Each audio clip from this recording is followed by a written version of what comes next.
But these two buildings are essentially cities in and of themselves. But these two buildings are essentially cities in and of themselves. But these two buildings are essentially cities in and of themselves. And I looked up, and the side of the World Trade, Center exploded right when I looked up, and at that point, debris started falling. I couldn't believe what I was watching. Can you hear anything from your position right now? Ambulances, sirens? Hear anything from your position right now? Ambulances, sirens? Absolutely. Can you see any actual people in that area who may have been hit by any of this debris or were not able to get out of the way? Can you see any crowds that may be too close to where they should be? Anything like that? No, I don't think so. And it's not a highly trafficked area at the base of the World Trade Center, so that's one fortunate thing. Jane, right now we're continuing to look at pictures of this devastating scene. According to...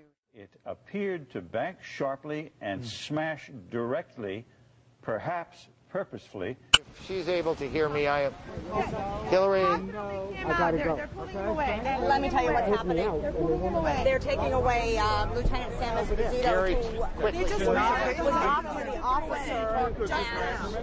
Ladies. Papers a block away, came running out of the office when he saw what was happening, and has told us a very compelling story. We were trying to get him on tape. He really should not have been out of the hospital, but said he actually needed a cup of coffee, and that's why he walked out. But his story was that he ran in. He went into the daycare center, which really hasn't been mentioned very much, on the second floor of one of the World Trade Center buildings.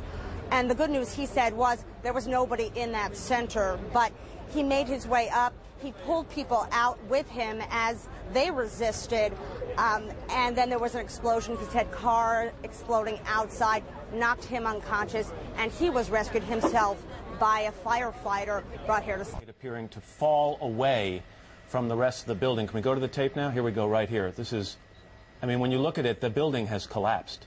That tower just came down. Let's go to Bob Bazell, who is at St. Vincent's Hospital. Bob, what's going on there? What can you tell us? Tell me what you saw. Well, on the corner of Duane and West Broadway, walking down towards the Twin Towers, and it just collapsed.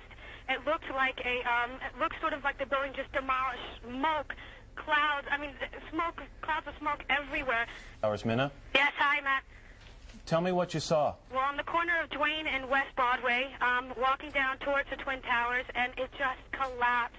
It looked like it looks sort of like the building just demolished. Smoke, clouds, smoke, clouds of smoke everywhere. People running towards me. I was going towards the Twin Towers. People were going away from the towers. I saw a live picture of what seemed to be a portion of the building falling away from the World Trade Center.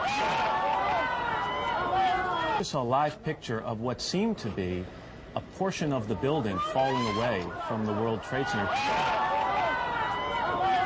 This is as close as we can get to the base of the World Trade Center. You can see the firemen assembled here, the police officers, FBI agents, and you can see the two towers.